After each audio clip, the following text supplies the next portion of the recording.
Mr. Galloway, thank you very much for accepting this interview.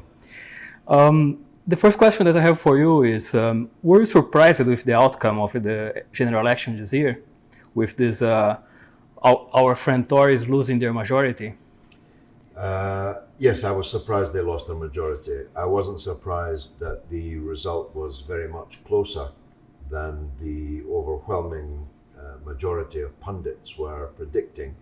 I never believed that the Tories would win a landslide, but I certainly didn't imagine that they would lose their majority, and I don't think anyone else in the country really did either. What do you think that was the role of the social media and digital in these elections or in the politics in general? Well, it must have been massive because the wall of sound of bias and discrimination and perversion of the truth was virtually absolute. The newspapers were one thing, but even the BBC played a despicable role, not just in the election, more particularly before the election was called, when at least some semblance of lawfulness had to be introduced into their discourse. But the BBC played a very important role on radio and on television and online in attempting to besmirch the character and reputation of the Labour leader, which is particularly hard to bear because, of course, we're forced to pay for the BBC on pain of imprisonment if we don't.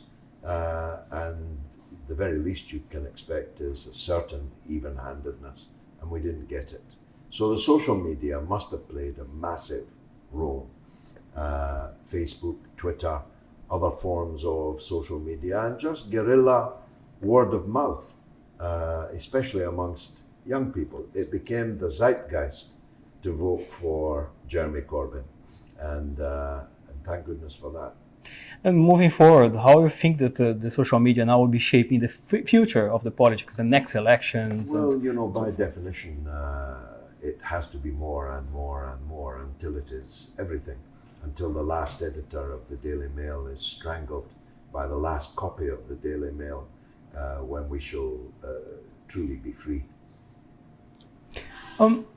Big corporations like Google, Facebook, Twitter, they have the monopoly over the social media, over the people, what people are reading, interacting in their daily basis. And now they are proposing to be the filter of what we see, what we like, what we dislike. Do you think that the internet is in danger? Do you think that the big corporations should be in charge of controlling what we see, or you think it's a good thing that they are having this approach? Well, they have the monopoly, they have a lot of control at this point in time, but they can't, of course, forever. And new and different forms of social media will arise. If Facebook ceased to be of utility to people, people would bring forth a new kind of Facebook. The point is the internet itself cannot be suppressed. And that's why the balance of power in the world has shifted, I believe, irreversibly. Changing a bit of subject, what do you think that is the reason for the current Russia hysteria, with everyone blaming Russian hackers for everything, every single problem in the world? What do you think that's behind that? Well, in the case of the United States and the Democratic Party, it's obvious you have to have a good excuse for losing to Donald J. Trump, the biggest chump, the big palooka, whoever stood for the presidency. So the facts are that you have to look around for someone to blame other than the party itself, other than Hillary Clinton herself. So that's what's behind it in the US, I believe. Over here, there's always been a reservoir of Russophobia in all Western countries, long before the Cold War, going back to the 1920s. There was a fear of the Russian bear coming over here with snow on its boots, ready to try and make our trains run on time. And so it's a kind of, if you'll forgive the pun, a Pavlovian dog's reaction. I don't pay it very much attention. I don't think most people in the street do either. Getting on Donald Trump, he came to power promising that he would take care just of home affairs. He would not interfere anymore in foreign affairs on other countries and so on. And now he's taking a completely different approach. He's meddling with Iran, with North Korea, in Syria, and so forth. What do you think the changes since he sat in the Oval Office? Do you think that the swamp can be drained, really? Well, he's a hostage of the generals around him.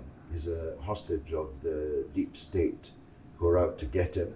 And he thinks that the only way to avoid being got is to adopt the mantras and the mode of operation of the deep state. The latest that you didn't mention is Afghanistan. It's Groundhog Day.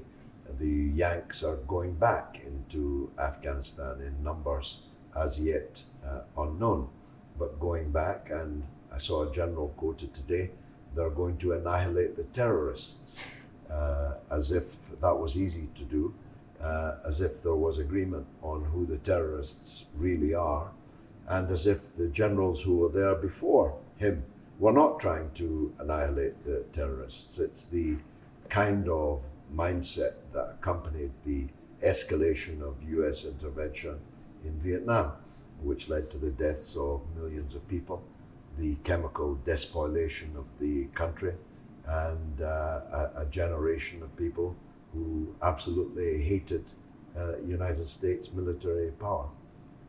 Now back here to the UK. Now that we moved a bit on the negotiations between London and Brussels, what do you think that will be the outcome of the Brexit now, considering the current negotiation team, Theresa May more weak, let's say? What do you think that what will be happening in 2019 or forward with the Brexit? Well, I don't think anyone can answer that because it's not over yet. The forces that are opposed to Britain leaving the European Union are very formidable forces.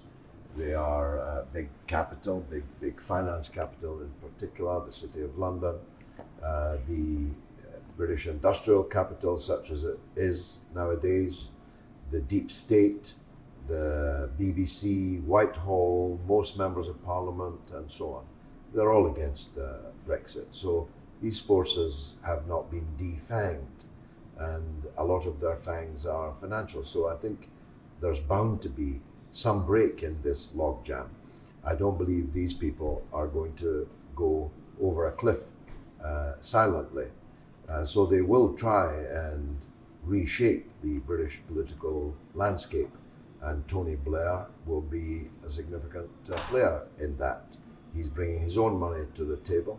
He's made £100 million in 8 years from the most dubious of sources and activities, and he'll be playing a role in whatever reshaping takes place. So no one can say, but against them is ranged not just the relatively small majority that voted for Brexit, but the very substantial proportion of people who didn't vote for Brexit, who now accept that it has to happen and that we best make the best job of it and get on with it. And so you have a classic paradigm of the people, a significant majority of the people, against financial and media power. And no one can say what the outcome of that will be, but it's going to be an epic battle.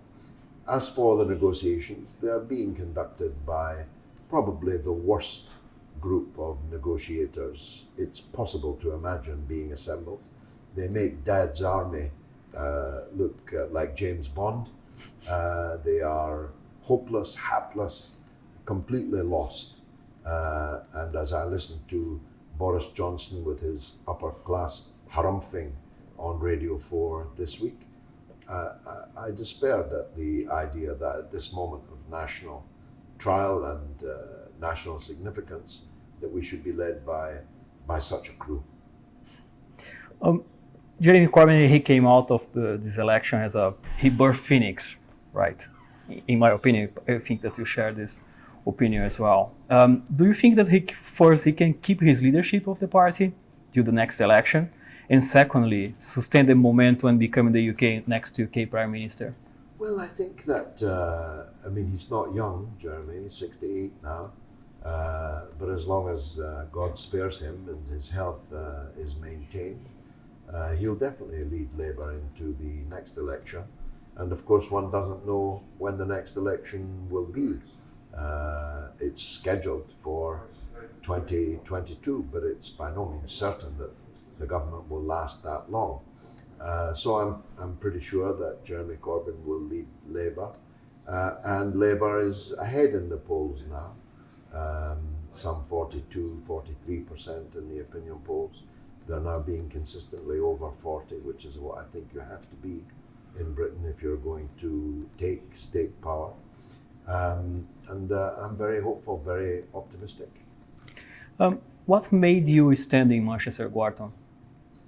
Well, I stood in the by-election, which was cancelled at the very last minute, and in retrospect, I should have pulled out then. But we would have done very much better in a by-election than we could ever do in a general election when people are voting on national issues. They're voting for Labour or Conservative, so we were crushed by that.